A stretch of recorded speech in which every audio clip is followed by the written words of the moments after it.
जय हिंद दोस्तों, राम राम, सत श्री अकाल। मैं आपका अपना गुरु पंकज जांगिड़ और स्वागत है आपका आपके अपने परिवार ब्राइट फ्यूचर ब्लॉग में। तो हम पढ़ रहे थे फिजिक्स का सेशन और हमारा एक चैप्टर पूरा कंप्लीट हो चुका था, मात्रक एवं मापन पद्धति। तो मात्रक एवं मापन पद्धति से जो भी क्वेश्चन आपके एग्जाम में अब तक आए उन्हें हम सोल्व करने वाले हैं। और उससे पहले मैंने एक आपको होमवर्क दिया था, करीबन 2-3 सेशन पहले की बात है। कार्य की विमा बताई थी। अब देखो कार्य क्या हो, पहले उसे देखेंगे। कार्य क्या हो? बल गुणा विस्थापन।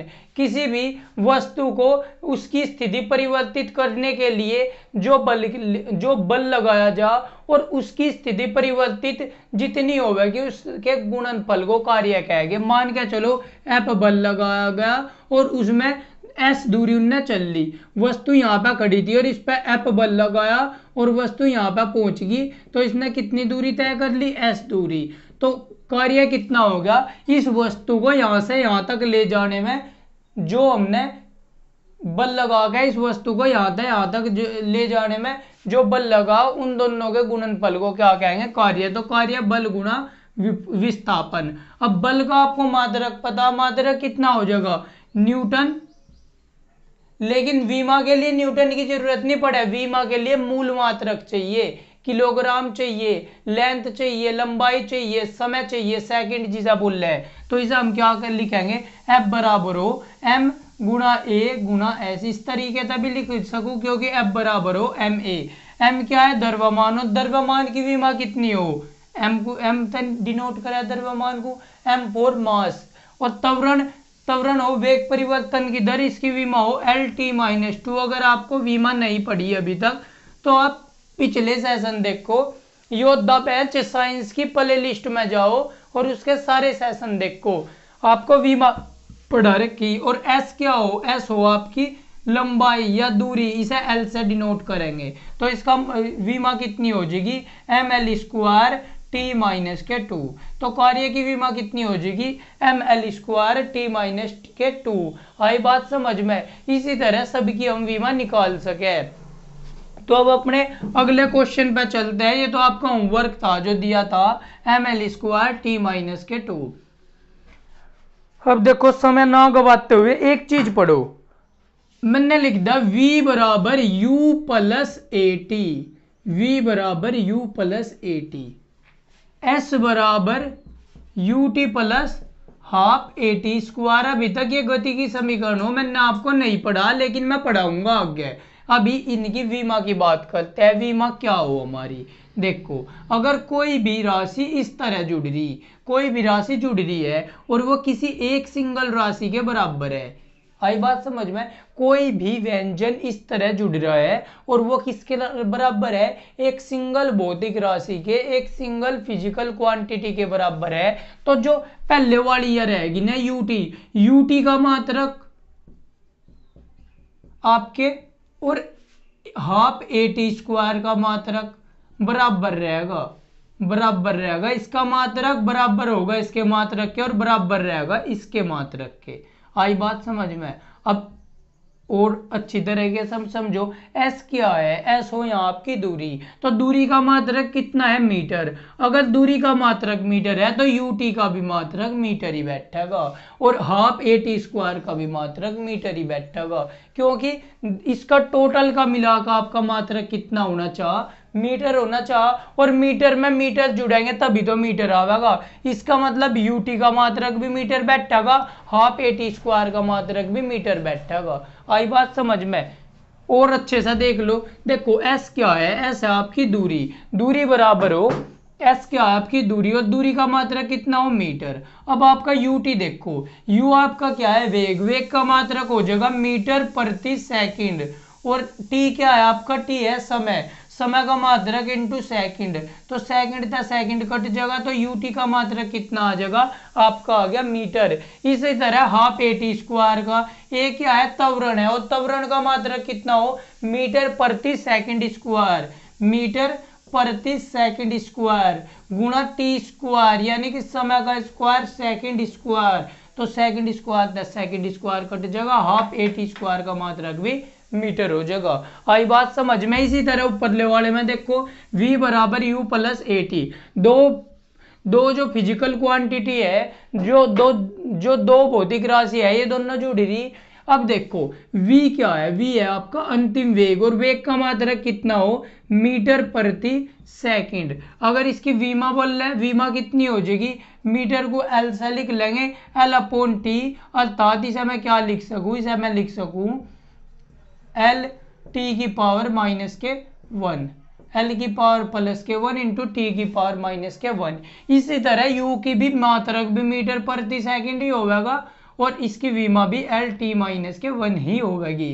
इसी तरह ए एंड टी के भी एल टी माइनस के 1 ही होगी, और मात्रक भी मीटर ही होगा। कैसे आप कहोगे जी, ए तो है त्वरण, त्वरण का हमने मात्रक लिख लिया मीटर प्रति सेकंड, गुना टी, टी क्या आपका समय, समय का हमने मात्रक लिख लिया सेकंड, सेकंड से आपका सेकंड कट गया तो कितना बचा, वो त्वरण का लिख लिया मीटर प्रति सेकंड स्क्वायर, समय का लिख लिया सेकंड, एक स्क्वायर थे, एक स्क्वायर कट गया तो कितना बचा, इसका बचागा आपका मीटर प्रति सेकंड, मीटर प्रति सेकंड, और वीमा कितनी हो जाएगी, सेम। इसका मतलब आप समझे, अगर बराबर में कोई फिजिकल क्वांटिटी है और उसके बाद 2 या 3 या 2 से अधिक व्यंजन आपस में जुड़ रहे, तो प्रत्येक व्यंजन की वीमा वही होगी जो इस सिंगल फिजिकल क्वांटिटी की वीमा है। इस सिंगल फिजिकल क्वांटिटी का मात्रक जितना है, इतना वही मात्रक u का होगा और वही मात्रक at का होगा। आई बात समझ में। इसी तरह का एक क्वेश्चन आया था, आपके एग्जाम में पूछा गया था, हालांकि टेक्निकल में सबसे ज्यादा आने के चांस रहे, जैसे आपका एएलपी या रेलवे वगैरह में, लेकिन ग्रुप डी को भी आप टेक्निकल से कम ना मानो, ग्रुप डी में भी काफी चीजें टेक्निकल से रिलेटेड हुई आवे, तो ग्रुप डी में भी आने के पूरे चांस है, क्योंकि उसमें न्यूमेरिकल आपने देखा होगा, काफी बड़े बढ़िया लेवल के न्यूमेरिकल आवे लगे। तो आपको दिखाई दे रहा होगा बोर्ड पे, और इसमें क्या बोल रखा, समय t में एक कण द्वारा तय की गई दूरी, यानी कि कण द्वारा जो दूरी तय करी गई, s बराबर है ए टी प्लस के बी टी स्क्वायर। अब उनने कह दिया s तो है आपकी दूरी, और आपकी जो t है आपका समय, t है आपका समय, और जो a एंड b है इसकी क्वांटिटी सा पता नहीं ये है क्या चीज, इसने कह दिया इनका हमें पता नहीं, ये है नियतांक, तो इसका मात्रक बताना। तो b का आयाम सूत्र बताइए, b का बताना हमें मात्रक क्या हो जाएगा, या b की वीमा क्या हो जाएगी। इसमें मात्रक नहीं पूछा, वीमा पूछी, वीमा को आयाम सूत्र भी बोल दे, क्या बोल दे, वीमा को क्या बोल दे, वीमा को बोल दे आयाम सूत्र। आई बात समझ में। अब मैंने अभी आपको एक चीज बताई, अगर s का मात्रक कितना है, s क्या है, दूरी, तो आपको बता दूरी की वीमा कितनी हो जाएगी, l हो जाएगी, यानी कि दूरी का मात्रक कितना हो जाएगा, मीटर हो जाएगा।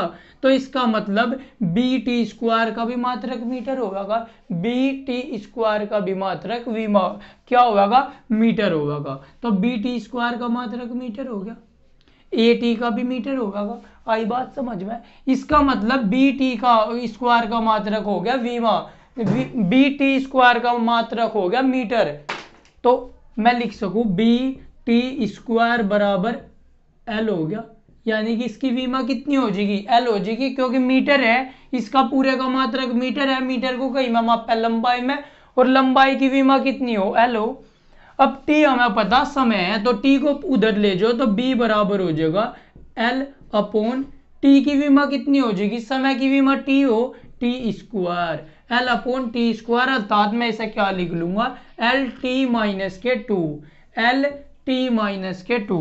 अब आपके क्वेश्चन में देखो एल टी माइनस के 2 कौन से में दे रखा, पहले ऑप्शन में दे रखा, पहला ऑप्शन आपका क्या दे रखा, पहला ऑप्शन आपका m की घात 0, l की घात 1 और t की घात माइनस के 2, m0 l1 t की घात माइनस के 2। m0 का मान यानी कि यहाँ कुछ है ही नहीं, जिसकी घात 0 हो उसका मान हो 1, तो m0 तो है नहीं। l की घात अगर यहाँ कुछ नहीं दे रखी तो इसे हम एक मान सके, जिसकी घात कुछ नहीं होती उसकी घात एक हो तो l की घात एक, t की घात -2। तो इस चीज को मैं इस तरीके तभी लिख सकूं। तो हमारा आंसर क्या हो जाएगा, पहला हो जाएगा m की घात 0, l की 1, t -2। आई बात समझ में? तो इस तरह हम कर लेंगे, बहुत बढ़िया लेवल का था, इस तरह आपसे वीमा भी पूछ सके है वो।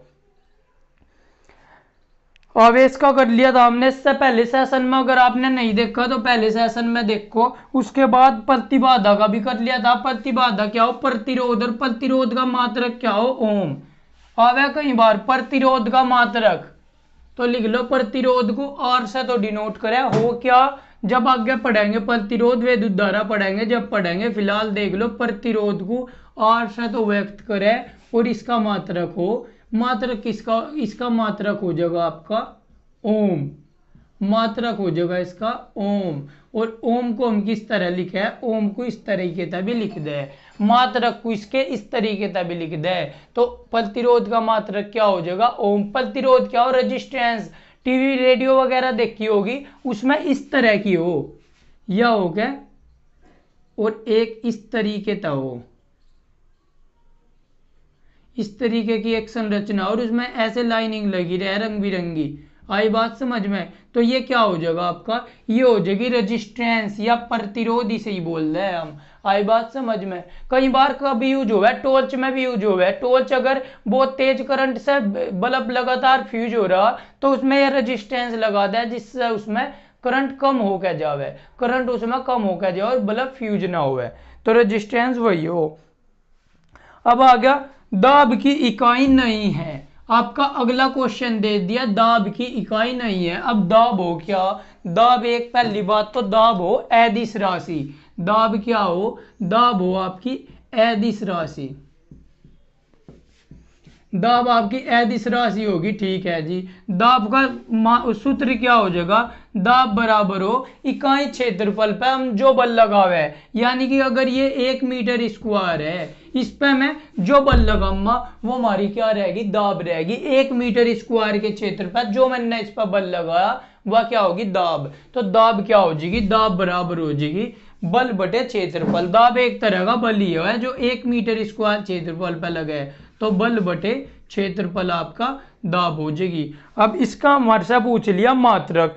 अब पता हमें बल का मात्रक कितना हो, न्यूटन प्रति क्षेत्रफल क्या हो, मीटर गुना मीटर, मीटर गुना मीटर, मीटर की यानी कि लेंथ की 2 बार गुना हुआ है, जब ही तो क्षेत्रफल निकले।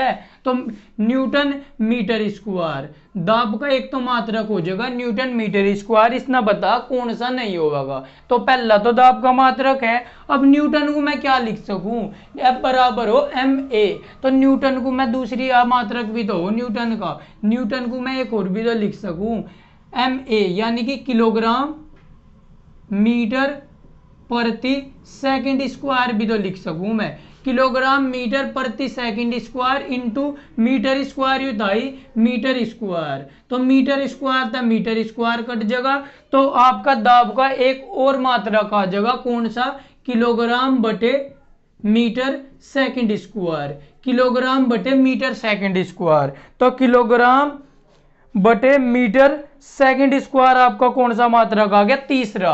तो पहला भी हमारा हो गया मात्रक, तीसरा भी हमारा दाब का ही मात्रक है, किलोग्राम बटे मीटर सेकंड स्क्वायर। पास्कल क्या हो, 1 न्यूटन पर मीटर को ही, न्यूटन पर मीटर स्क्वायर को ही हम क्या बोल दे, पास्कल बोल दे।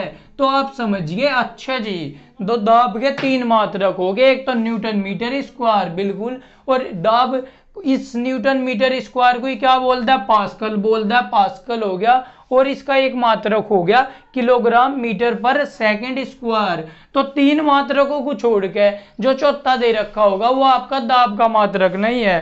तो न्यूटन पर मीटर स्क्वायर पहला ऑप्शन दे रखा, पास्कल चौथा ऑप्शन दे रखा, किलोग्राम प्रति मीटर सेकंड स्क्वायर आपका तीसरा ऑप्शन दे रखा। तो आपका इसका ऑप्शन हो जाएगा दूसरा, जो दूसरा दे रखा आपको किलोग्राम मीटर पर सेकंड स्क्वायर, यह आपका दाब का मात्रक नहीं है। तो इसका हो जाएगा दूसरा ऑप्शन, ये पूछा था दाब का मात्रक कौन सा नहीं है। अगला आपको दे दिया, बहुत बढ़िया क्वेश्चन है, अगला आपको दे दिया 2010-11 के आसपास ये पीसीएस में आया था। आईएएस पीसीएस लेवल के भी क्वेश्चन है, क्योंकि जो पुराने करीबन 2010-12 के टाइम पे जो बड़े एग्जाम में आए थे वो आपके इन वनडे एग्जाम में देखने को मिले।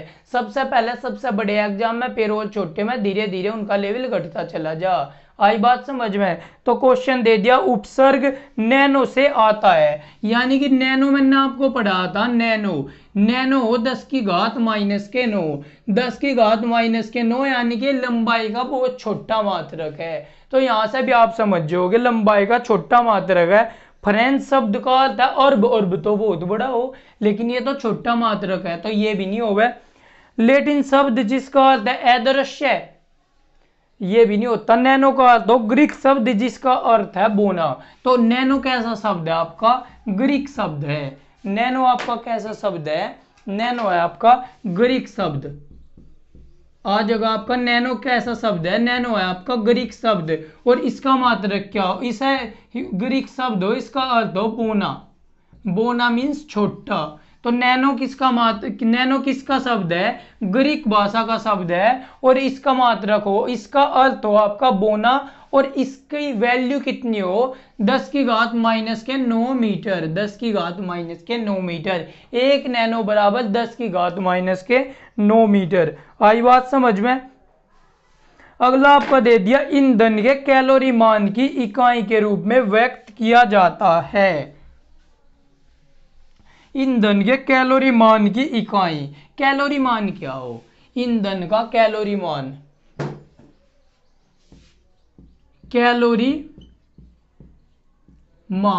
कैलोरी मान की इकाई बताए नहीं, इकाई यानी कि इसका हमें मात्रक बताना, कैलोरी मान का मात्रक बताना। तो मात्रक बताने के लिए आपको पता होनी चाहिए कि कैलोरी किसे कहते हैं, कैलोरी मान किसे कहते हैं। तो ईंधन को जलाने से जो हमें उष्मा या ऊर्जा प्राप्त हो। आप देखो, आप किसी ईंधन को जलाओगे, आप उफले होने, जिसे गोश्त भी कहा जा, भैंस या गाय के गोबर के बनाए जा, तो उफलों को अगर आप जलाओगे तो क्या हुआ? उसमें से एनर्जी प्रोड्यूस हुआ, उसमें ऊर्जा निकले। आई बात समझ में? रेडिएशन निकले, उसमें ऊर्जा निकले। अगर आप लकड़ी को जलाओगे या कोयले को जलाओगे, क्या निकलेगी? उसमें ऊर्जा निकलेगी। इसका मतलब किसी भी उष्मा का ईंधन मापी जाओ, ऊर्जा का मात्रक क्या हो? कैलोरी हो, एक तरह का जूल भी हो कैलोरी भी हो। तो उष्मा का ईंधन मापी जाओ आपकी कैलोरी तक मापी जा, उष्मा का ईंधन मापी जा कैलोरी से। इसका मतलब उष्मीय मान, कैलोरी का मान यानी कि ऊर्जा का मान। तो किसी भी ईंधन को जलाने से जो उष्मा प्राप्त होगी उसे ही हम कैलोरी मान कहेंगे। लेकिन ये थोड़ी कि कुछ भी ला के जला दो, इसका मतलब उसकी एक मात्रा तो रहेगी। इकाई ईंधन को, 1 ग्राम ईंधन को जलाने से जो हमें उष्मा प्राप्त हो, जो हमें ऊर्जा प्राप्त हो, उसे क्या बोल रहा है? कैलोरी मान। तो कैलोरी मान हो जाएगी ऊर्जा बटे द्रव्यमान, यानी कि इकाई द्रव्यमान को जलाने से जो ऊर्जा प्राप्त हो। तो इसका मात्रक क्या हो जाएगा? किलो जूल प्रति ग्राम। ऊर्जा का मात्रक कितना हो? Kilo joule. ऊर्जा का मात्रक कार्य ऊर्जा के बराबर ही हो तो जूल हो जाएगा। तो जूल इसमें दे नहीं रखा, तो किलो जूल भी तो इसका ऊर्जा का बड़ा मात्रक हो, कार्य क्या हो? जूल। और किलो का मतलब हो 1000 जूल। तो किलो जूल भी तो ऊर्जा का यानी कि कार्य का बड़ा मात्रक है, तो ऊर्जा का मात्रक किलो जूल। द्रव्यमान का वैसे तो किलोग्राम हो, किलोग्राम इसमें कहीं दे नहीं रखा, ग्राम दे रखा, तो ग्राम भी ले लेंगे हम, क्योंकि ऐसा ही मात्रक की बात नहीं करी। कैलोरी के ईंधन के कैलोरी मान की इकाई के रूप में व्यक्त किया जा सकता है, ऐसा ही मान की बात नहीं करी। अगर ऐसा ही मात्रक कहता तो यहाँ लेते जूल प्रति किलोग्राम हो जाता, लेकिन इन्हें बोला मात्रक बता दो। तो हमें देखना ऊपर तो होना चाहिए ऊर्जा का मात्रक, नीचे होना चाहिए द्रव्यमान का मात्रक। तो किलो जूल प्रति ग्राम आपका आंसर हो जाएगा। कैलोरी मान का मात्रक कितना हो? किलो जूल प्रति ग्राम। अगला क्वेश्चन आ गया आपका, द्रव्यमान और वजन के बारे में से क्या सही है? द्रव्यमान और वजन देखो क्या हो। द्रव्यमान और वजन, वजन क्या हो? आपका भार। वजन क्या हो? जो आप में भार है उसे ही तो वजन कहते हैं। वजन क्या है? जो आप में भार है। तो वजन क्या है? आपका भार। और भार क्या हो, पृथ्वी जिस बल से हमारे नीचे को खींचेगी वही भार हो। यानी कि पृथ्वी पर हम गुरुत्वाकर्षण के कारण टिके हुए हैं, तो पृथ्वी हमारे पे जितना बल लगावेगी वो भार हो। इसका मतलब भार क्या हो, एक बल हो। भार क्या हो, एक बल हो। जब भार एक बल हो तो इसका मात्रक कितना हो जाएगा, जो बल का मात्रक होगा आपको हो गया, बिल्कुल जो बल का मात्रक होगा वही भार का मात्रक होगा। इसका मतलब बल का मात्रक कितना हो जाएगा, न्यूटन। तो भार का मात्रक हो जाएगा न्यूटन। और बल क्या है, बल हो आपकी सदिश राशि। तो भार तो हो गया आपका सदिश राशि। द्रव्यमान क्या हो, द्रव्यमान का हो गया पदार्थ की मात्रा। द्रव्यमान हो पदार्थ की मात्रा, और इसका मात्रक कितना हो जाएगा, किलोग्राम। और द्रव्यमान कैसी राशि है, द्रव्यमान है आपकी अदिश राशि। अदिश राशि, तो द्रव्यमान एक अदिश राशि है और भार क्या है, भार एक आपका सदिश राशि है। तो देखो कौन सा ऑप्शन हो जाएगा, द्रव्यमान एक अदिश राशि है और वजन एक सदिश राशि है। तो चौथा आंसर इसका आपका हो जाएगा, चौथा ऑप्शन सही हो जाएगा कि द्रव्यमान एक अदिश राशि है और भार एक, वजन एक क्या है, सदिश राशि है। आई बात समझ में, याद करे हो गया अगर तुम्हें तो बताया था बल सदिश राशि है और द्रव्यमान अदिश राशि है। तो अब आपको पता चल गया वजन भी एक बल ही है, भार भी एक क्या है, बल है। आई बात समझ में, भार भी एक बल है, एक तरह का बल। तो ध्वनि की तीव्रता किस चीज में मापी जाती है, आपसे पूछ लिया ध्वनि की तीव्रता किस चीज में मापी जा, तो ध्वनि की तीव्रता मापी जा आपकी डेसिबल में। तो इसका आंसर हो जाएगा आपका डेसिबल, डीबी। ध्वनि की तीव्रता आपकी डेसिबल में मापी जा, तो इसका मात्रक हो जाएगा आपका डीबी।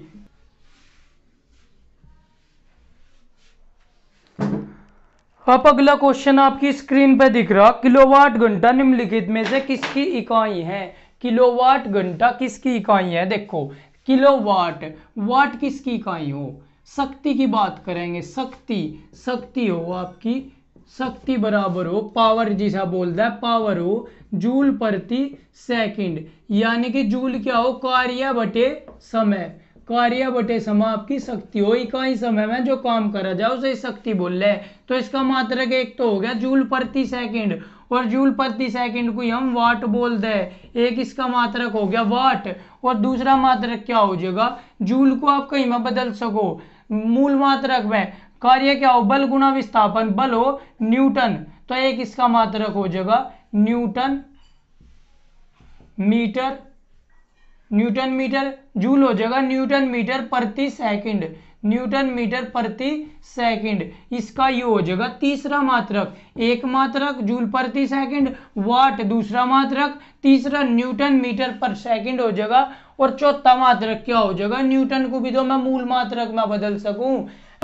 न्यूटन को कितना लिख सकेंगे, एफ बराबर एम ए। तो किलोग्राम मीटर प्रति सेकंड स्क्वायर, ये दो एक मीटर प्रति सेकंड स्क्वायर इंटू मीटर बटे सेकंड। तो इसका मात्रक कितना हो जाएगा, किलोग्राम मीटर स्क्वायर प्रति सेकंड की घात 3, किलोग्राम मीटर स्क्वायर प्रति सेकंड की घात 3। तो इसके कितने मात्रक हो गए, एक मात्रक, दो मात्रक, तीन मात्रक, चार मात्रक। तो शक्ति के इतने सारे मात्रक हो गए।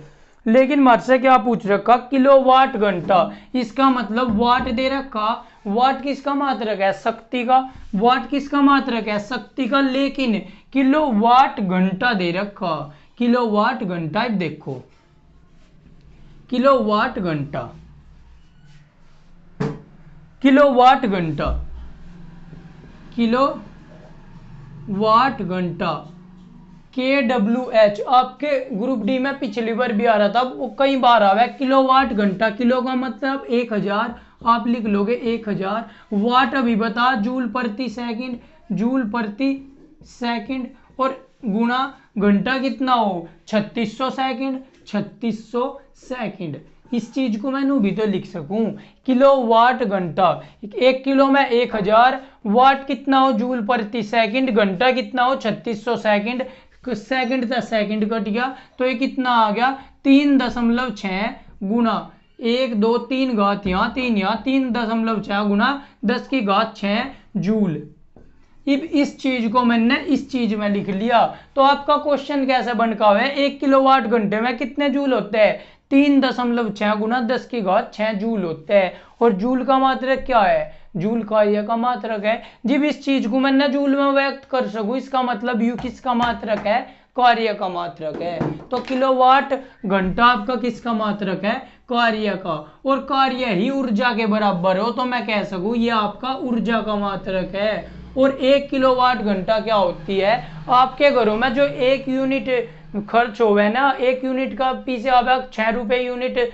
बिल भर रहे हम, इसका मतलब यह अगर 1 किलोवाट घंटा मतलब है यह है ऊर्जा 1 यूनिट के बराबर हो। 1 किलोवाट घंटा अगर आप ऊर्जा खर्च करोगे, 1 किलोवाट घंटा बिजली की एनर्जी खर्च करोगे आप, तो आपको 1 यूनिट गिनी जाएगी। तो 1 किलोवाट घंटा किसका मात्रक है, ऊर्जा का। अगर आपको घंटा ना देता, 1 किलोवाट दे देता, अगर आपको देता 1 किलोवाट दे देता, तो ये आपका ऊर्जा का मात्रक, ये आपका 1 किलोवाट दे देता तो ये आपका शक्ति का मात्रक। आई बात समझ में, 1 किलोवाट दे देता शक्ति का मात्रक, खाली वाट दे देता ये भी आपका शक्ति का मात्रक है। मेगावाट दे देता वो भी आपकी शक्ति का मात्रक है, लेकिन उन्हें घंटा जोड़ के दे दिया। 1 किलोवाट घंटा तो ऊर्जा का मात्रक है, क्योंकि हमने इसे जूल में व्यक्त कर सके। 1 किलोवाट घंटे में कितने जूल हो जाएंगे, 3.6 गुना 10 की घात 6 जूल हो जाएंगे। तो आपको ये सेशन कैसा लगा, कल इसका फाइनल लास्ट सेशन करने वाले हैं, और इसके साथ ही मैं आपको एक होमवर्क दे रहा, इसके साथ ही मैं आपको एक होमवर्क दे रहा। होमवर्क क्या है ये उतार लियो, बहुत इंपॉर्टेंट क्वेश्चन है। अगर आपकी समझ में नहीं आ रहा तो बेटा अभी थोड़ा इंतजार करो, क्योंकि हमने अभी फिजिक्स पढ़ा नहीं। ये सेशन किसके लिए ज्यादा इंपॉर्टेंट है, जिसने पढ़ लिया फिजिक्स, या फिर आप सीख रहे हो, सीखो। आप पे कुदरती नहीं आता है, सीखना पड़ेगा, तो आप इन्हें सीखो। आई बात समझ में। तो अगर आपका अगला क्वेश्चन आपको मैं दे रहा हूं, वो आपका होमवर्क है, लिखो। ये दे दिया आपको, P बराबर दे दिया AT² प्लस के CT, P बराबर AT² प्लस के CT। और इसमें T तो है आपका समय, P तो है आपकी शक्ति, P है आपकी शक्ति और T है आपका समय। तो आपको विमा बतानी A एंड C की, A एंड C की विमा, A और C की अलग अलग आपको विमा बतानी। अब मैंने अभी आपको बताया क्वेश्चन इस टाइप का करवाया, जो विमा P की होगी वही AT² की होगी और वही CT की होगी। आई बात समझ में। और P क्या है आपकी, P है आपकी शक्ति, और शक्ति का मात्रक क्या हो, कार्य बटे समय, कार्य बटे समय। और कार्य की विमा कितनी हो जा, कार्य बराबर हो बल गुना विस्थापन, बल की विमा कितना हो जा mLT-2 इंटू विस्थापन mL² T-2 इंटू T। आई बात समझ में। तो इसकी विमा हो जाएगी mL² T⁻³ mL² T⁻³ विमा हो जाएगी P की। जब यह P की विमा हो जाएगी तो इसके बराबर भी तो होगा, कि बहुत आसान हो गया। तो आपको A एंड C की बतानी और T आपका समय। तो यह आपका होमवर्क है, इसे करके लाइयो। तो इसी के साथ आपको सेशन कैसा लग रहा, अगर अच्छा लग रहा तो शेयर कीजिए, और बच्चों का भी भला हो जा, जितना हो सके शेयर कीजिए और अपने चैनल को बढ़ाइए। आप जितने भी हो, अगर आप 5 सब्सक्राइबर भी लेकर आओगे ना, तो एक दिन हमारा चैनल बहुत ऊंचाई पर पहुंच जाएगा। तो आप कम से कम डेली 5 सब्सक्राइबर लाने की कोशिश करो। आपके आसपास 5 बंदे तो ऐसे मिल ही जा जो पढ़ाई कर रहे हो, तो उन्हें भी बताओ, उनका भी फायदा हो जाएगा। और मैं आपको बता रहा 99.9% तक आपको फिजिक्स ग्रुप डी में मेरे क्लास का देखने को मिलेगा, हूबहू क्वेश्चन मिलेगा। आई बात समझ में। हर पूरा निचोड़ कर देंगे, फिजिक्स से डरना भूल जाओगे आप। तो जितना हो सके शेयर कीजिए। जय हिंद, जय भारत।